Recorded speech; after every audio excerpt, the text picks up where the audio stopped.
More basic Bob. So again, we're focusing on kind of good fundamentals, good straightforward play that Bob exemplifies for us. So these are two games from 2008. We have very few records of games actually played, only one from tournaments, and I think I have 13, 15, somewhere in that range overall. Most of not particularly high standard. I think these were from a set of four of the more interesting games. It's played by two players. They're not great players. The one later I think became truly excellent. By my tournament ratings, if you average the ratings of the two players at the time, they were on average. This is somewhat below average tournament average level play players. Of course, the tournament format of Triple Triad was very weird to apply an ELO rating system to. And so you get kind of a rating pyramid, as it were, which is not quite how you'd expect normal curves to work. Though, of course, it does end up with a normal distribution, as all things do. But I guess my point is, these are two players who played in tournaments and thus were better than your average player, but also are not. These are not games at a particularly high level, though I think they're interesting, and I think it can be nice to see a variety of games. So I think they're useful games to look at. And we have the records. And we're going to judge these games through the lens of what Basic Bob would do, what he would be thinking, and how he evaluates the moves. And these evaluations, I think, are not complete, but they are actually pretty good. I think he'll basically identify when the big mistakes happen and when the small mistakes happen. And I think his preferences are pretty reliably just going to be better moves.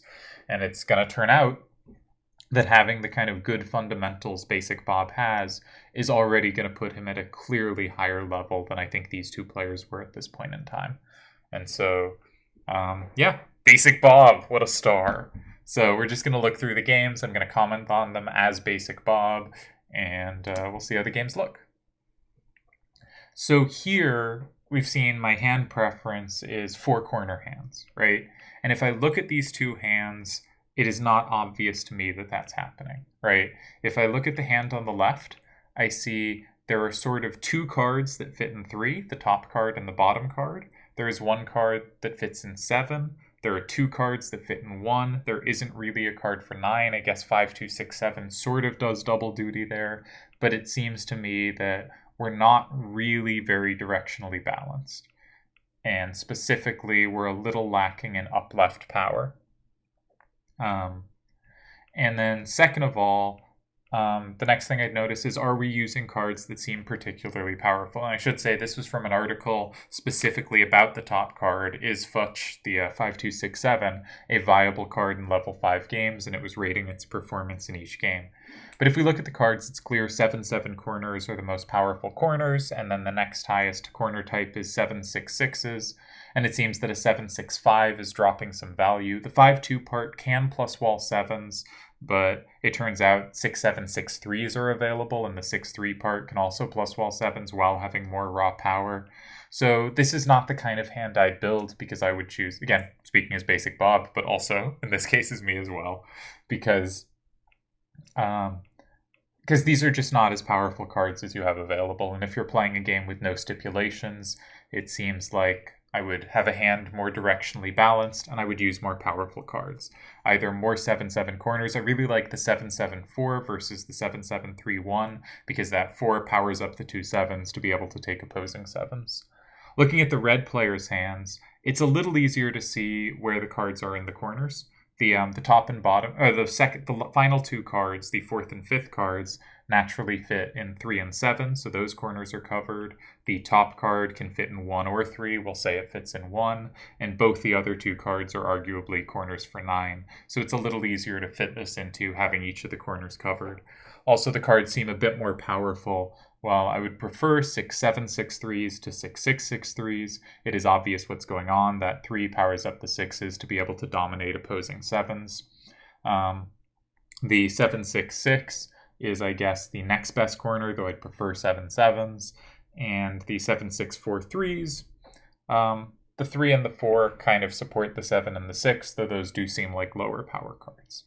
So overall, I think the red hand looks more appealing, but neither of these hands are the hands I would build, which does not mean they're bad. They are just not quite the kind of hands I'd build, but overall, the right hand, the red hand, is more balanced and uses more powerful cards and is thus more to my taste. All right, so the first move, if I was playing, I should go back, I would play the strongest corner that I can retake both ways. And ideally, I would be able to retake with plus wall both ways, but I will settle in a pinch for just something I can retake both ways. So if we look at the 2-6, 7-6, it could naturally, my strongest corner is going to be a 7-6 corner as the red player. Red player had the start. So my 2-6, 7-6 could go in 1 or 3. In both squares, I can take it from below, but not from the side. I don't have any 7s to the side. Again, I would build a different hand. Thus, I cannot recapture either one from 2. Similarly, 4-3, 7, but 4-3, 7-6 in 3, I keep 2-6, 7-6 in my hand, so that looks much more appealing to me. I have a plus wall in 2 with 2-6, 7-6, and I have a plus wall in 6 with 6-3, 6-6. So 4-3, 7-6, and 3 looks like a reasonable, strong corner starter to me. I have it defended both ways. The final 7-6 corner available is 7-6, 3-4, and 7, and I could not recapture it either way, so I would not play that one. So my starter here would be 4-3, 7-6, and 3. Now commenting as not basic Bob very quickly, I think one reason actual players might go off a move like this is basic Bob at no point is checking the other person's hand. And again, this is a way to, be better than basic Bob. Is basic Bob looks for the best corner he can retake, but he's not, as long as he can retake it, he's happy with that, and he's not checking whether the opponent's hand is really well lined up against it. So back to basic Bob. So I would have preferred to play the 7-6 corner in 3. A 6-6 corner seems not as good, but a possible alternative. But this one doesn't make sense to me, because the first thing I check is, and the only thing I check is, can I retake both ways? And I cannot retake from 8. So this seems a very poor starter to me. And if I am blue now, from blue's perspective, I would take that starter. And feel very happy to do so, as red cannot take it back from 8. So, of course, I hate this move blue made. I think they should be immediately attacking the starter from 6 instead of going for this corner. Now, switching to red's perspective, can I attack the corner they played? And the answer is no. So now this move is making more sense to me, because if I cannot possibly take it, then at least it is safe, and that is a reasonable cause for not immediately attacking the starting card. So, having thought about this a little, this move makes more sense to me. I would now, if I was red, look to block 6. And I know that move is formationally problematic, because as we've seen in the always capture game, if I block the in-between square in 6, they have first access to securing a card. But I'm not comfortable with the calculation required to find moves in 1, 4, or 7, or find distant moves. Moves I know are structurally better, but I think are trickier to find, especially when, if they go in 6, I don't have a recapture in 8 of my starter, which I continue to be really displeased with. So I would play one of the cards in 6 with a leftward facing 6, and hope that this defensive wall I'm building with these 6s is enough to hold up. So in the game, the red player went in 5. This move makes no sense to me because it immediately concedes a clear secure square. If they block 4, they have 4 forever. I don't see how I'm going to fight against that. I think this is a very poor move. I can see that there is some potential combo stuff occurring here. I've set up a same in 8, and I do like setting up sames. And I've set up a plus in 6, but not on... And I have set up a plus on 6 on their strong corner in 3, but I've set up nothing in 2. So as long as they block 6, I am very discomforted here. I do not like this position. I think this was a poor move, and I think blue is in fantastic shape. So this move makes no sense to me. I would always take security here. I would always occupy 6. 6 is safe. 6 stops red from having a plus. 6 just seems the clear structural choice in the always capture game. Of course, 6 is going to be the winning move here, or at least tying move here, because second player is behind in the always capture game. But 6 is clearly the move I want to play in. I don't see why we avoided 6. Playing something like 5, 2, 6, 7 in 6 is safe, secure, everything I want. And this move very much does not appeal to me. I like red's move here. I think this move makes a lot of sense. Everyone wants to occupy 6. 6 is the free safe square, and anyone who occupies it should be happy. So I feel good about red's chances here. I feel this is a nice position. As blue, I would look to secure, which would either mean playing in 2 or in 8, because those are the only squares that can secure. They secure the cards in 3 and 9. I would look then for safety, would be my next check. So I think the most appealing move, because my only capture in 8 of the card in 9, again, I care about capturing 9 a lot more than 5, because I always want to be securing, is 7-7-4-2, which doesn't quite secure because they might be able to combo me. In fact, they can immediately, and that 2 outfacing is weak. So instead, I really like 5, 2, 6, 7, and 2. They have no way to overpower that 7, and I secure the card in 3. I don't have to flip something to secure. If I already control it, locking it in does that job. So I really like the look of 5, 2, 6, 7, and 2, and I think blue is in great shape. And it was played. This looks like a very good move to me. At this point, I am now able to calculate out the rest of the game, but I think we'll follow it a step further. No, we won't. We'll just calculate it out from here. So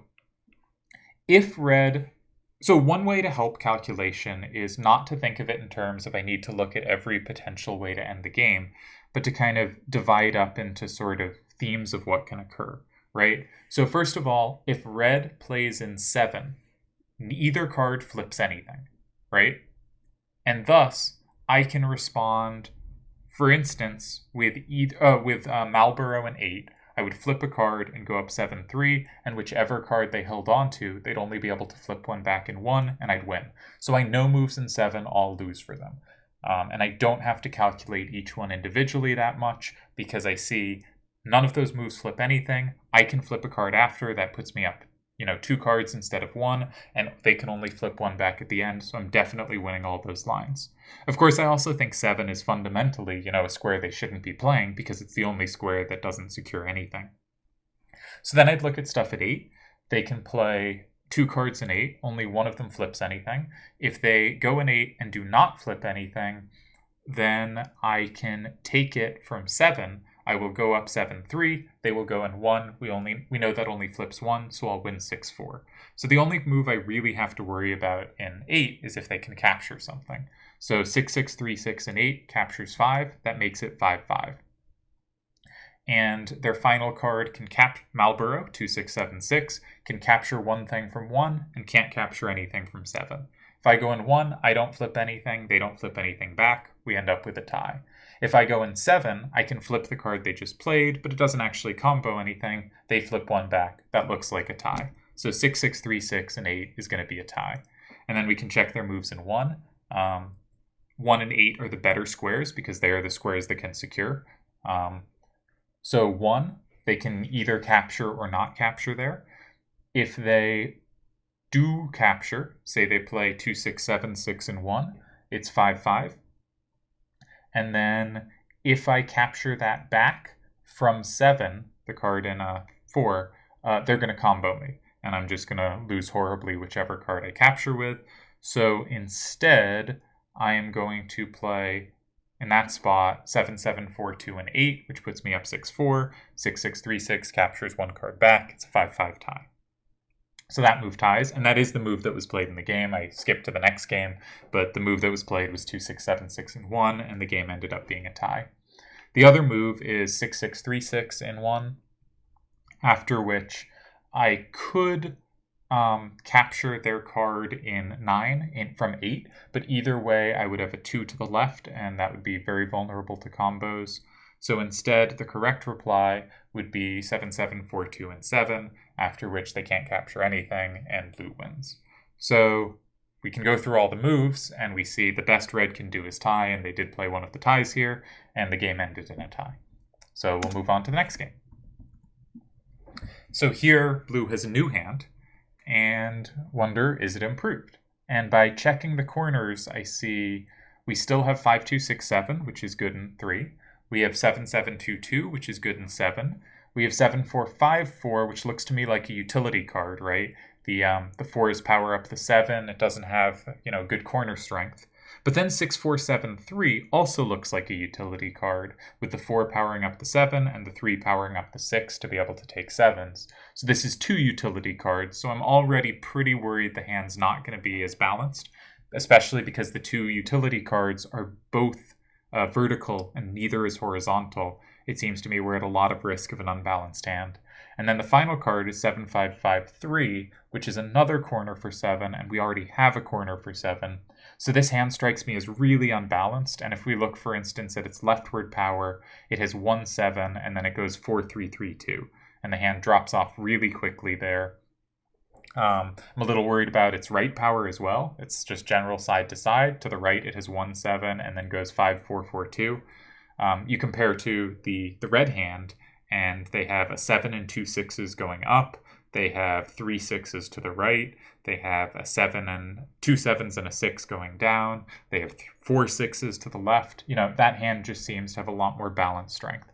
And so I think blue's hand probably got worse here, and I was already having problems with it. So I definitely am favoring red here. I believe blue gets the starter this time. I should look at what I would do as a starter. Well, I would, of course, look to play the strongest corner I have, so the most appealing move to me is 7-7-2-2 in 7, but we can't take it back either way, so that would be out of the question. The next best corner to me is 5-2-7-6 in 3, but we cannot take that back from 2, so that move doesn't work. The next best corner available is 7-5-5-3 in 7, can't take that back from 4, so that's out of the question. The next best corner is 5-2-7-6 in 9, which we can't take back from 8, so that's out of the question. So I'm really not sure where we're starting here, and I would be very unhappy with blue. This is never how I would build a hand. All right, so blue did go for what was for this hand a relatively strong corner. It is one that can be taken back multiple different ways from 2 and plus walled from 6. So given the hand, I like this starter. Also, our hand has so little power to the left, it's nice to direct the game more to the right. But we have 2 plus walls in 6 with 5-2-6-7. So to me, this seems like a good starter given a bad hand. Now, as red, I would see they can recapture both ways, so I don't want to capture their starter. I can capture their starter both ways, so I don't need to set up more against their starter. So I would look at moves in 9. I would try to play a strong corner in 7, the far corner, to try to make it hard for them to take stuff. Start building up something difficult for them to fight against. So a move that comes to mind, but I don't want to use up anything that helps combo their starter. So maybe I don't have a great option there because my 7-6 corner I can't take back both ways or either way. My 6-6 corner I can only take back one way. So I might do something like 4-3-7-6 and 7 as the strongest corner that doesn't use a card I want for other purposes. I can take back both ways. It might be a little hard for them to take, but I don't really have a move I love here for red either. All right, red goes for a 6-6 corner in 7. And we can only retake this one way, but this is a good point, and I missed this, which is they can only take it one way and we can retake it the other. So this is a great move. I love this move. This is exactly the move I should have spotted here, which is I don't need this card to take their starter, so I'm happy to use it, and it is the most powerful corner I can play that I can recapture any way they could take it. And they can only take it one way, so I feel comfortable. I really like this move. And now, if I'm blue, I feel under a lot of pressure because I don't want to take their corner because then they can lock it in. I don't want to play next to my corner because then they can take it and secure it that way.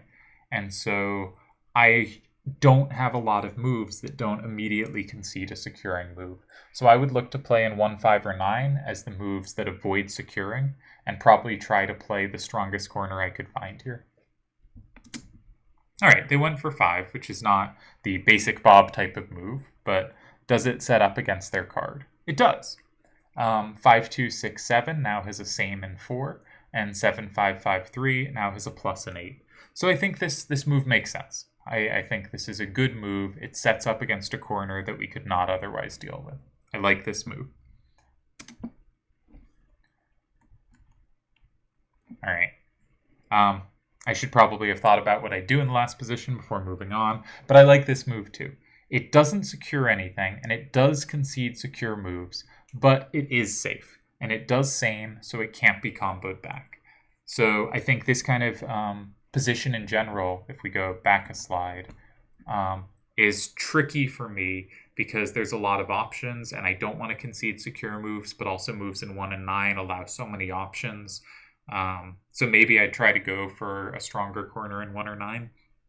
But I think these are difficult kinds of positions to play well, and playing a card that is safe is at least safe, and that appeals. All right, so this plus in reply, I am less high on pluses. This card is not safe. I feel a lot worse about this move. Though I'm not sure blue is dead or anything, but it seems to me this move doesn't achieve as much as red's last move did because the card is not safe. It can be immediately taken. So now I would start looking, where can red go that secures and is safe? So red could go in 6 and secure the card in 3, but no card there will be safe. Both cards that blue has are capable of plus walling 7s, and one of them is capable of overpowering anything under a 7. I could go in 9 and secure the card in 8, but if I do it with a 6 up, then they can plus wall me with 5, 2, 6, 7, and if I do it with a 2 up, they easily capture me. So I don't have any way to secure a card safely there either. I would look at 1 next, trying to secure the card in 2, and I don't have anything there because their 7, 4, 5, 4 is very good going up. And then the last option to secure something is going in 4, securing 7. And the only way I can capture 7 is 2, 6, 7, 6, which they can plus back in 1. So I am not left seeing a way to both secure and be safe. So I'm not entirely sure what the move is here. Again, speaking as Basic Bob, many players will be able to, calculate out the last 4 moves of the game, but Basic Bob goes on kind of logical reasoning rather than relying on calculation. Returning to Basic Bob. So I'm not sure what red's going to do here. This seems like a good position, and probably a card should be secured even if it can be taken back. All right. I like this move, right? Because if we couldn't secure and be safe, I am happy to be safe or secure. In this case, the move is safe. Now I'm able to calculate out the rest of the game, and it seems to me pretty obvious blue should play in 1. 1 is the only square that they can guarantee they're securing a card. Or 1 is the easiest way to guarantee securing a card. One reason to play in squares like 1, even if you have other squares that secure a card, is if you go in 1, the opponent can't go in 1, right? If I go anywhere else, the opponent gets to go in 1, and that's just a free card, right? That card's just never being interacted with in any way. So even if there's tempting things in other places, often if there's kind of a just lonely square here, not connected to any other squares that can be played in, that can be just a really good square to play just because it's free. So I'd be tempted to go there. Let's say we put 5, 2, 6, 7 there because 7, 4, 5, 4 is so good at having that upward power. Then we still trail 6, 4, but anything they put in 6 we'll be able to take from 9 and tie the game 5, 5. And if they go in 9, we can take the card in 3. But they can go in 9 and capture. So I guess that move's a mistake. So if we try let's try the other card in 1. What if we try 7, 4, 5, 4 in 1? Well, then if they put anything in 9, we'll be able to double capture, so we're fine there. But if they go in 6, we have a problem, right? Because if they go with the 6 down, our 5, 2, 6, 7 can't capture that. So that looks like a problem, but we have seen the way out, and it's because I was missing a plus being foolish. The first card does work because 5, 2, 6, 7, and 1, we're down 6, 4, and they cannot block in 9 because our 7, 4, 5, 4 has a plus against the 6 and can overpower the 2. So that will be good enough to tie, and that's the best we're going to get here. This is a difficult position. So I would play 5, 2, 6, 7, and 1, and tie. Ooh, 5, 2, 6, 7, and 6 is a different move. Does this still tie? Well, 7, 4, 5, 7, 4, 5, 4 has no captures in 1. So if they go in 9 and take a lead, they're going to win. So I don't really have to check like what happens, right, if they go in 1 and I go in 9, because if how to say this well, if they go in 9, I'm never having any captures in 1. So they don't have to check like putting me in 9 because I don't have captures in either square, and the only square where they have any hope to capture is 9. So I can make the calculation simpler. I only have to check moves here where they go 9. And here, both their cards in 9 capture the card in 8, and blue captures nothing back. So red is going to win this game, and red did go on to win this game. So moving off of basic Bob thinking, just evaluating what analysis we saw here. Basic Bob's thoughts on this game, are they good? They are. I think these games were not intended to be using top-tier hands. That's very clear from the write-up from which I got them from. So I don't want to focus too much on that I think the hands were fairly weak, especially blue's hands, because I think blue was trying to use hands that weren't supposed to be particularly good to test out lesser used cards. But especially the second one just had this big leftward weakness that I think could have been avoided even with these lower tier cards. But Basic Bob would make stronger hands than these. He would have made stronger hands than either player was using, and I think that is to Basic Bob's credit. In game 1, it turns out that the move in 5 that Basic Bob didn't like was in fact losing to the block in 6, and Bob both would have not made the losing move in 5, and he would have made the correct move in 6 replying, because 6 was a free square, and having that kind of structural understanding, Bob would have played a much better game there. And in game 2, blue lost it at the end, and Basic Bob can calculate with 3 moves left and would have been capable of calculating out of that spot and not losing, as we saw. So in both the games, there were losing mistakes or missing, taking advantage of a losing mistake. And in both the games, Bob would have outperformed, I think by a reasonable amount, the play we saw here. And I think we can conclude that a Basic Bob level player is a good competitive player. And if the cards fall out right, they have a chance against really strong players, and they're going to consistently make logical, reasonable moves and be a pretty good player, despite not, playing the most complex games. And as I tried to do in the analysis, when a position got complicated, he'd look for safety, he'd look for security. He wasn't able to look for more combo setting up moves or stuff like that. There's all kind of ways to be stronger than Basic Bob. But at each point, basically, he had better ideas, or at almost every point. And I think that really speaks to a Basic Bob level player is at least an average tournament player in Triple Triad history, and quite possibly a bit better than that. I think having really good logical basis to play and some calculation ability goes a long way. So that ends my third Basic Bob video. Cheers.